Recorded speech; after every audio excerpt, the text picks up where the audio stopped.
and welcome to another episode of the Atlantic CIL podcast. I'm your host, Donald Campbell, and I am here with my new friend, Michele. And Michele, how do you say your last name? I want to make sure I say it right. It's pronounced Kreuzer. Michele Kreuzer, who works with people with disabilities. She was found by one of my staff members who you listeners know, Jen Burke, and she has a great service. And we're going to talk about her journey, what she does, and her perspective on disability rights and disability justice. So it'll be a great conversation. Hi, Michele. Thank you for joining us. Hi, thank you. I'm excited to be here today. So I like starting, I always say people like to know like your origin story of like how you got into this disability services rights world. So I'm going to ask you, how did you get here? What would you tell people got you interested in disability services and how you got into this world? Okay. Oh my goodness, what was a long time ago? Gosh, it must have been 1992, 1993, where I was just at home. I was watching a TV show, and they showed this boy, and he was in a school setting, but there were more adults than children. And this boy was flailing about, very angry, did not want to do the work that was in front of him. And then it fast forwarded and it showed this boy sitting, doing his work. And I was just utterly blown away by it. And the person I was sitting with, I said, oh, that's what I want to do. I started college classes, but they were just liberal arts classes. I had no idea. I said, that's it. That's what I want to do. And he said, are we watching the same TV show? Hmm. I said, no. I said, see the difference that those adults made in that child's life? I said, that's what I want. That's what I want to do. And so right then I decided to shift my major to child development. And I have been working with individuals with disabilities since, probably 1997, 1998. I was a job coach, I loved that. I worked at the Ability Center in Westville, working with individuals with disabilities. And then it went on to me becoming a special education teacher, and it rolls on from there. Yeah. So what do you do now? Explain to the audience what you do now, so they can get an idea. Yes, so I just started my own business last year. It's called BEEhavior Budz, and I work with children, parents, teachers, any staff that works with children. I offer coaching strategies. I work with children to really improve and increase that communication. And yeah, and then the staff training. Yeah, that's very interesting. I think the staff training is so important because I know as somebody with a disability, I have cerebral palsy, I think this is changing now, but often it was placed on the person, at least the person with the disability, who had to adjust to like the people around him. And like, especially with a behavioral disability, I think, that affects your behavior. It was always like, and I saw this when I was in school, even if I wasn't the person with the disability, I was sometimes around other people with disabilities many, many times. And it was the burden sometimes was, I thought, too much placed on the student. And, a lot of it is about your reaction to the disability. So talk about that, why the staff training part is so important. Wow. Well, you hit the nail on the head when you said reaction. So I was a special education teacher for 20 years, and I'm a lifelong learner, always learning as much as I could to help my students. And afterwards, I became a BCBA, so a behavior specialist. And I went back into, after I was a teacher, I went back into the classroom, but working for a private company. And I felt like it was very reaction, instead of taking a proactive approach, we were taking a reactive approach. And I felt that that was really the key that was missing. I was going into classrooms once the behavior was escalated. And Right. I thought, well, now we have to wait for the behavior to de-escalate, and let's really work with the teachers to be more proactive in this. Because I mean, honestly, being a teacher, I learned a lot, but there was a lot of training that I didn't have until afterwards, you know, really understanding how behaviors, you know, what behaviors mean, you know, all Right. behavior is some kind of communication. So let's figure out what that child is trying to communicate us to us so then we can help that child to, in a more appropriate way, communicate their needs and their wants. And so that's why I felt like that piece was missing. And that is, I love going in and helping adults that are working with children.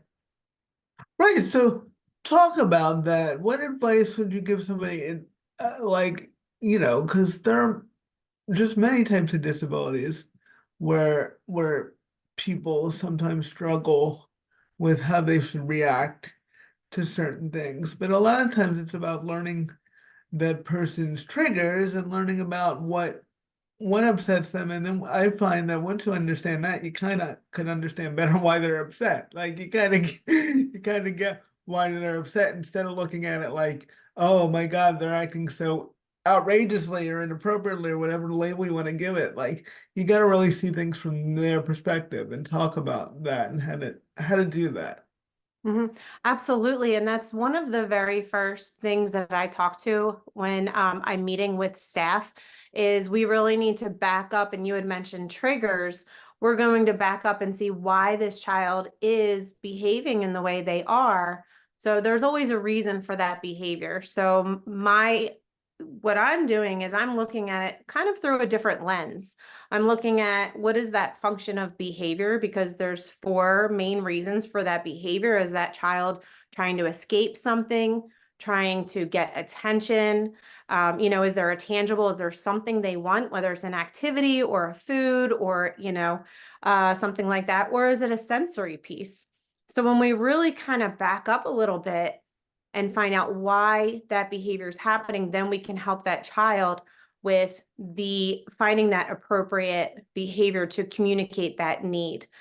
So it's really about kind of rewinding everything. A lot of times people will say, well, Michele, there's my child is having an outburst. What do I do? Well, there's really, I don't know. Let's back up a little bit because I could say what to do. And I mean, obviously, there's some things we want to remain calm. We want Right. to, you know, like, of course, there's certain things that I can recommend, but to really give true strategies in how to respond to a behavior, we need to find out why that behavior is happening. And so I think you hit the nail on the head there.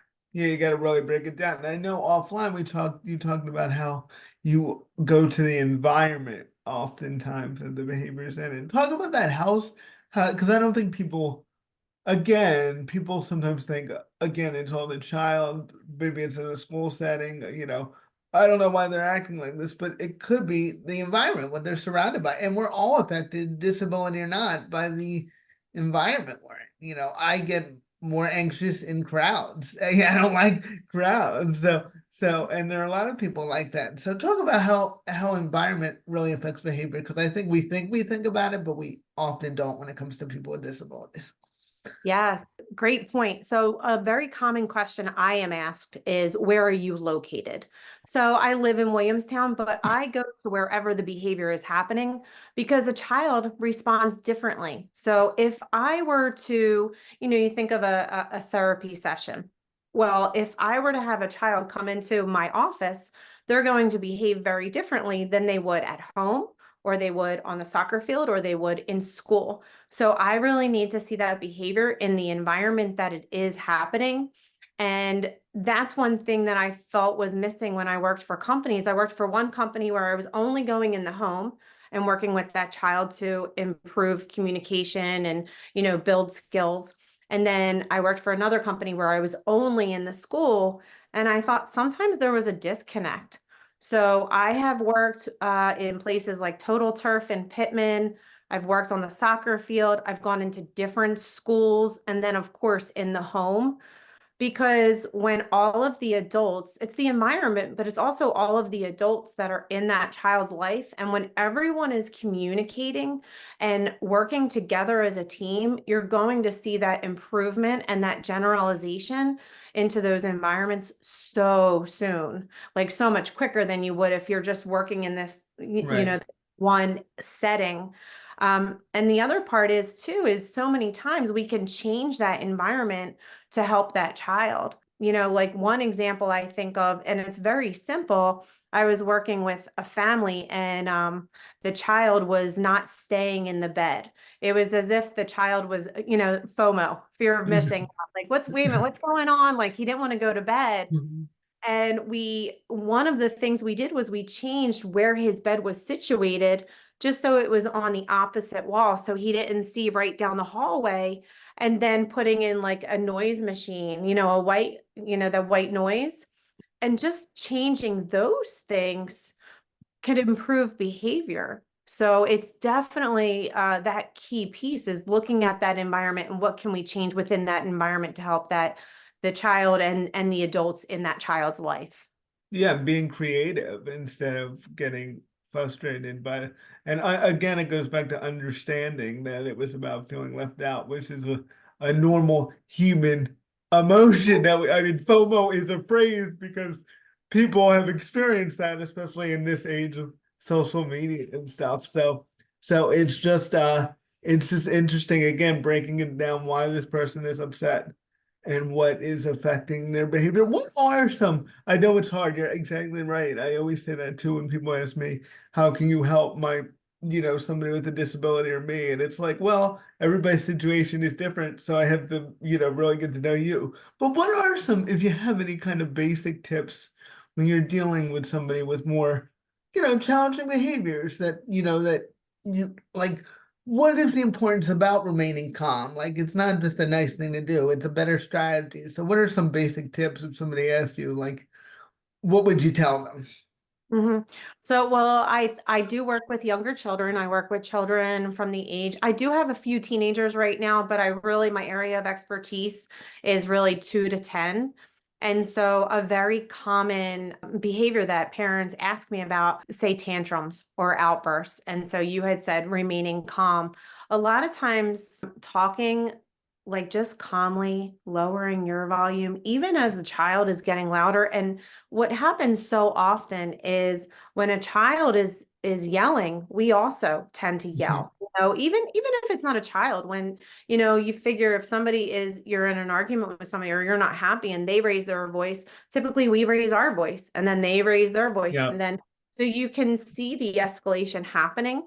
But when you actually like go down to a child's level and you lower your voice as you're talking to them, then typically they also will start to match your voice. right, So it's really trying to get that child to de-escalate. Also, really, and this is hard because when you're in the middle of it, and it can be very stressful, so it's hard. But sometimes we need to give that child a minute and just say, okay, I understand you're upset. I'm going to give you a minute. I'm going to come back.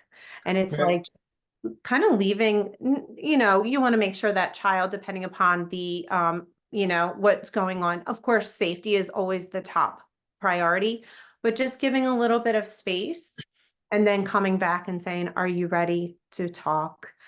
So that is so key. And the moment I tell parents that it's okay, like we're going to lose our patience, don't get upset with yourself because we're all human, you right. try and but it's really kind of learning too of what is working and what isn't working. And I'm trying to think too. It's easier for me when I have a specific child or a specific behavior. There was one boy I was working with, and he would get very upset and he would walk up the stairs, stomping his feet, and he would slam the door, of course. And so mom would yell, like, don't be disrespectful, don't slam that door, all of those things. And it's sometimes taking a step back. But we have to then teach that child, well, and this is the key. This is very important. A lot of times we're trying to fix that situation as an adult, whether it's a teacher or a parent or coach. We're trying to reason with a child when now they're upset. So what we want to do is we want to wait until they're not upset. Don't try to fix the problem in the middle of this, turmoil or this big emotion. That's not Yes, the time to do it. It's really waiting and saying, okay, I understand you were upset. I understand you were mad. You have every right to be that. Let's think of some things that you can do. I always tell parents, let's think about what we want the child to do or what we want to see. So instead of saying, don't do this, don't do that, we want to say, okay, it's okay to be mad. This is what you can do, and really give that child those tools. That's a great point, and I think it goes back to something I always remind myself about anybody, which is you can't tell people how to feel. And I think that, sometimes, like you said, we're escalated and we're in a situation, we're all human, and this happens to everybody. You say things like, you shouldn't be upset. And it's like, wait, you can't tell people not to be upset, or you shouldn't feel that way. It's like, wait a minute, you can't tell somebody not to feel that. And that puts anybody disabled, not disabled, kid, not kid. Now we're on the defensive because now I got to prove to you that I can be upset and you did upset me. So Mhm, that's what you were just talking about, how to acknowledge that feeling. And mhm, sometimes, like you said, reset. Like, all right, have that feeling, take a breath. Like you said, make sure they're safe, but like, go and, give them some time. Because think about it logically, like all people, it's hard to solve any issue when somebody's on top of you, like, and giving you, and saying, we need to fix this. Sometimes you need a moment. Sometimes you need mhm. a moment. So just talk, and also acknowledging the autonomy of that child too is sometimes good. Like, I get that you're a person and you're entitled to feel that way. So kind of talk about that, the importance of also sometimes you can't fix it. I think that's a big thing in our field too, is everybody wants to fix everything real fast. And sometimes there is no easy answer to everything. So talk about kind of how it's a process and not just like, all right, we're gonna get in there, tell that child what they need to do, and we're done. And we're done. So talk about Oh, yes. Oh, 100%, yes. Uh, Behavior change takes time. It really takes time. And another common question that I'm asked is, well, are you working with the child or are you working with the parent or the teacher? And the answer is yes. If we think of behavior as a three-step process, like that A, B, C, the B being the behavior, there's the antecedent or what happened right before that.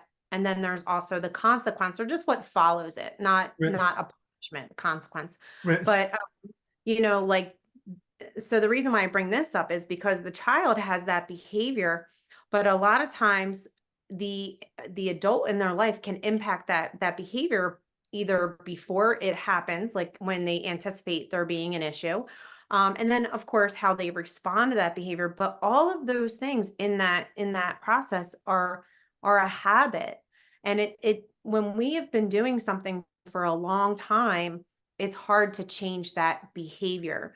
So even with a child, when things are going really well, like say a child starts to respond to, these techniques, right, these strategies, and you're building these skills and giving them replacement, skills to, something else to do.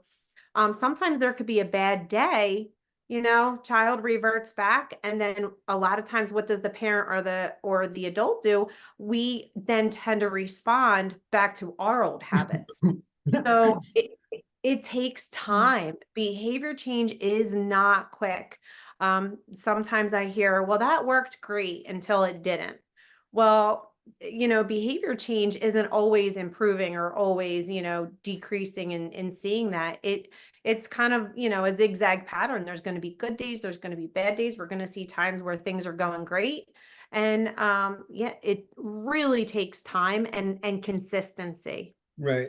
And I'm always amazed. I'm always like, I always want to always pause and say this, like the way, like the way we frame people with disabilities and their issues sometimes is very interesting because it's like, oh, it was working until we had that bad day. Well, what human doesn't have a bad day? And like, if you have a bad day and in doubt and lose your cool, like nobody sits there and goes, oh, it's all failure and it's not working. Sometimes, when I hear parents and caretakers in the job field talk about, well, I don't want my person with a disability to get a job because they might lose it and get fired. I always say, well, people without disabilities get fired all the time. It doesn't mean that like they're a failure. Like, why are people without disabilities allowed to have bad days? Why are people without disabilities allowed to have failures too. So just because I'm just re-emphasizing your point that just because it's not perfect all the time doesn't mean it's not working or worth doing. Absolutely. And I do think too, sometimes there's things going on that we just don't see. If I'm, a staff member that's working with a child and they seem to have a really bad day and I don't know what's happening, well, we don't know what led up to that. Maybe they had a rough morning. Maybe they didn't sleep well. Anything could have happened. Maybe they didn't eat breakfast that morning. So a lot of times there's so much more than we're not seeing as to why maybe this bad day or moment happened. And I love how you mentioned that sometimes people say, oh well, maybe they shouldn't get a job. I really There's always learning that can take place and really shaping that behavior. And I do see sometimes people, they want to help someone with a disability so much that sometimes they do too much. Yes, you know exactly. it's kind of like, okay, well, this is what, this individual can do. Let's meet him here and just like help him to get to that next level. Yes. Because you always want to see that improvement. And that's what we're looking for in all areas of life, really, just that little bit of improvement, that ongoing, upward trend. Yeah, and people with disabilities have the right to, you learn from when things don't go well. Just like, Absolutely. sometimes it's like I had that bad day and that didn't go well, and then like you talk it out and it's like, oh, now I know what triggered you, like you said, especially with children. Like I remember even when I was young, again with a disability, like so many little things can upset you. You could have a bad day at school, somebody could have not sat with you at lunch, somebody could have, especially in this day and age, I don't know how kids do it with social media and just there's so much that you as a caretaker or parent or guardian just may not see. And just to take that step back and go, well, maybe there's a reason they're having this behavior right now that has nothing to do with me. And I think that's hard too sometimes. It's like maybe it has nothing to do with you. Maybe it had nothing to do with what you're doing. So just kind of not taking it so personally, I think that's an important thing too. Just not taking it so personally, like it's a reflection on you all the time. Absolutely. Yeah, that's a great point. I'm enjoying this So conversation with you. yeah, yeah, yeah. So it's it's great to know that somebody like you is out there who I think really gets it. And maybe we'll kind of end on this point. Kind of, I always think the importance of self-reflection. Again, of course, we got to talk about the child's behavior, but as you said, it's about their whole support system. So what is the challenge sometimes? Because sometimes it's harder for people to self-reflect and think, what role am I playing in this behavior? So Mm. kind of talk about that challenge and what people can do. And like I understand people aren't perfect. So but that's an important part of life. Like what am I doing to add fuel to this sometimes? Right. No, it definitely is reflection. As parents, as teachers, working with, and sometimes that reflection, it doesn't have to be like what, what didn't go well. It's also Right. paying attention to what did go well, you Yes. know. So it's both sides of that coin, like let's reward, or praise when things went well. One thing, not to get off topic, I just thought of something I very often say to teachers and parents. Sometimes when we are nervous about a child responding a certain way, so we talked about those triggers and knowing what they are. Sometimes we get, like, oh my goodness, is this child going to react, have big emotions, right? And we kind of get nervous, like, oh, how's he going to respond? How's he going to respond? And then everything goes well. And all we do is kind of go, oh, thank goodness. Yeah. Right? Like, Yeah. oh, it didn't happen. But that is a moment to praise and acknowledge that that child, student did an excellent job. So it's really you finding those, because I truly believe like what you look for, you will find. And so Right. when you look hard enough, you're going to find it. So, look for those moments when you can acknowledge and praise that child for doing whatever it was, acting appropriately, like growing, improving, all of that. And then really kind of looking at it again and going, okay, that was, reflecting on that great positive behavior. when it's good, but then also when things don't go well, okay, what happened? What can I do better next time? Yes, I think that 'Cause was like, an excellent point you just made, because you see that all the time where everybody will notice the quote unquote negative behavior and will have 87 discussions about the negative behavior and, oh my God, did you see that negative behavior? But if you have a real successful day, it's like, yeah, but the negative behavior is coming, instead of being like, but we had a successful day. And I just know, as a person with a disability, this is important too. If anybody can hear that, like, there's so many discussions that happen around people with disabilities, especially when they're younger, where the people don't think or forget that the person with the disability hears everything you're saying. And I just remember I would sit there and be young and just people talking about me without including me.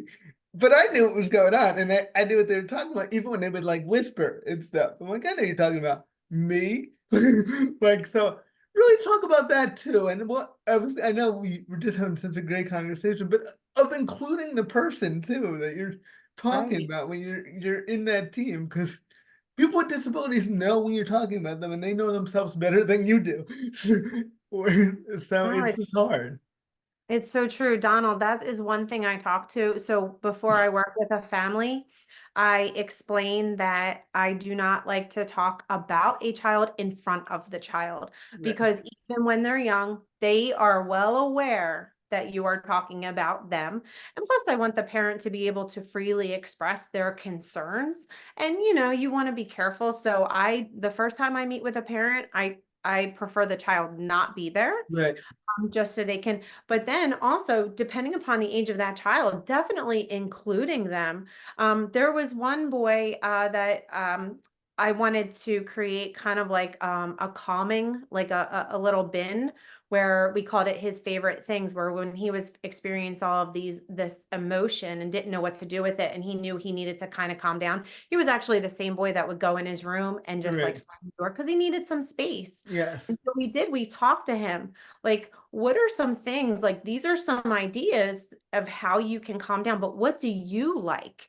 What do you want to do? So it's not about us telling a child, okay, this is what we can do for you to calm down. Right, right. You This is know? what will calm you down. Exactly. Doesn't that sound crazy?